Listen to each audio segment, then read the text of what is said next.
Zana electric line chui ngay hi thọc tu tên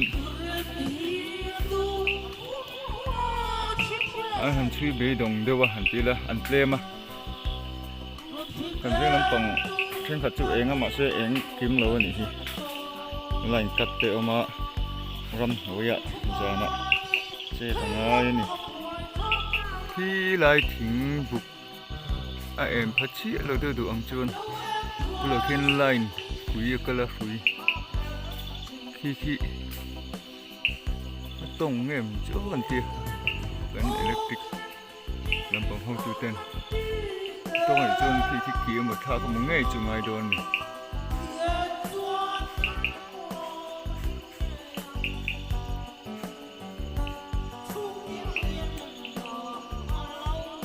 ngay bị cả con trăng khẩn lưu ta gian hồn sam bạ hạ sao đàn đắng đại đón khúc này thì thổ sĩ tầm bốc sĩ hạ đô này nè viên sợi là viên lát chất ra nỉ thế là cái con đá sợi kiệt to ram nói ạ mà đi nà rin ông ta cắt thổ thế hi apa thiên thủ riêu à hiện electric làm bằng hậu tu tập bộ sợi là vin giải trên này là chui này thiên thủ hi cái này dân nát thế cái thổ nát hiện cái lần kia hiện alo phát triển thủ em zo cái này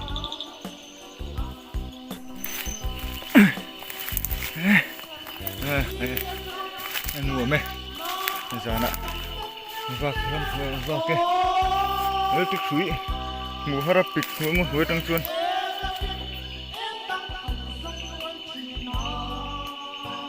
harap ta kan cái suối chui ngay xia ta hiền ta kal phang midang ang kal to ko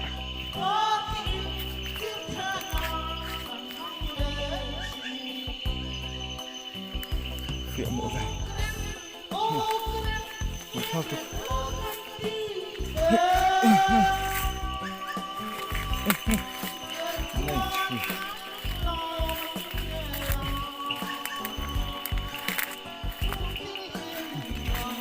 chúng tôi ôm mình hết thằng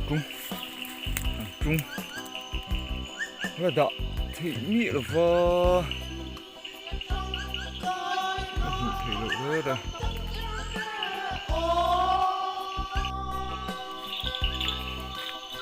cô nhớ được về sức đấy ạ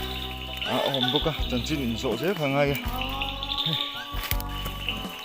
nó được cả thêm ạ đi người tắm xe mò khang hùng tiếp khang hùng đúng dám tục này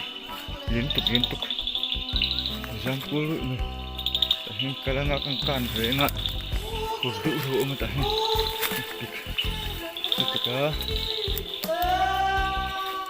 ông hồ đâm nắm chùm mày bồi thắc tất cả các anh hi trăng cài râu bụi xìa này xuyên thỉnh để lâu xịt thế không biết cả em thích suy chọc chẳng ai à anh không tu tên anh phải dò cả chung phương ngay tu kia khổ khảo mấy đó này bù lạ con thì nụ mày đấy tập một tầng này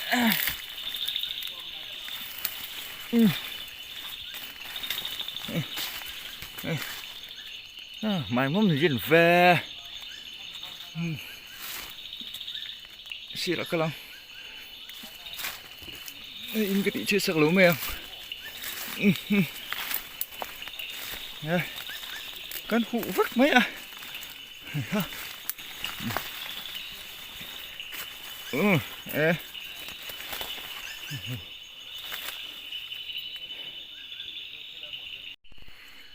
để vào cà phêกันtu mà ơi cả ngày năm lầu ra này ấp hủy vết mày phi ra mình nơi có đây cần chụp trắng ạ thì này ô cuốn thế nhỉ ô cuốn hơn to nè chứ còn chúng ta hen ta không có cơ sáng ạ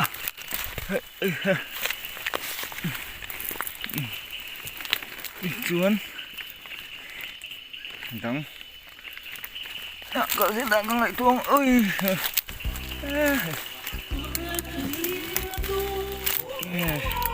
bị sân camera vợ chết dục mày nụ thế là đây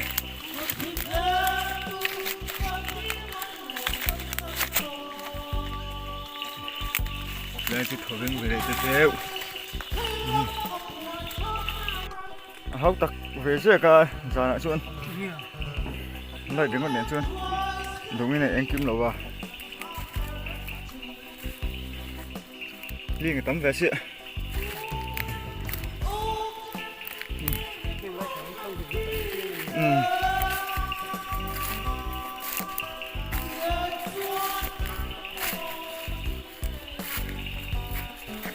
như vậy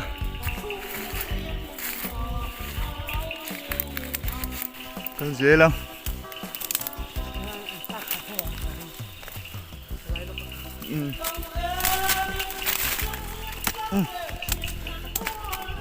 sẽ cụ không ai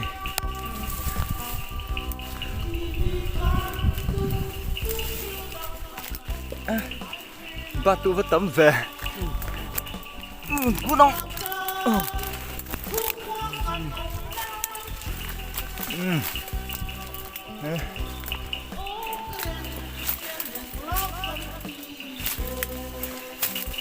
mà hi cái tấm nhựa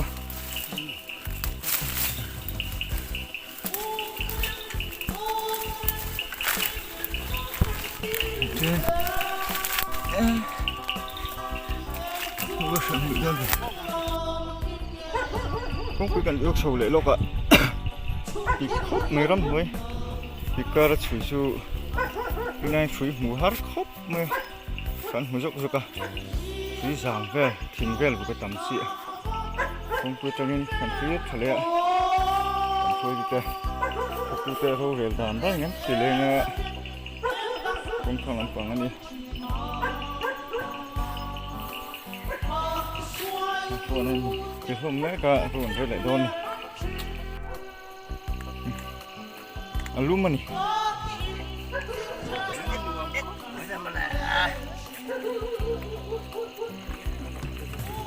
mấy chuyện dù phăng gì lạ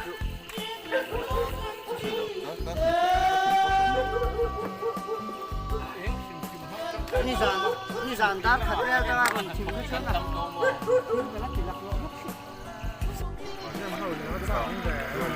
cánh cái lừa anh ấy nhỉ anh tia hay anh ôn xin ạ ấy nghe cụ kim thì lo mà sẽ bịa lắm bằng số ấy nghe chim con rất chuông bây giờ con cả lăng ấy nè em đây tới em mày em một tụi tuy à hùl đậu khan chán nè mày là rốt sụp khan à tì bùi nè mày khóc mày ta thục tu tép bộ anh hả ngót tàng tìm chắc cho nghe ông anh nè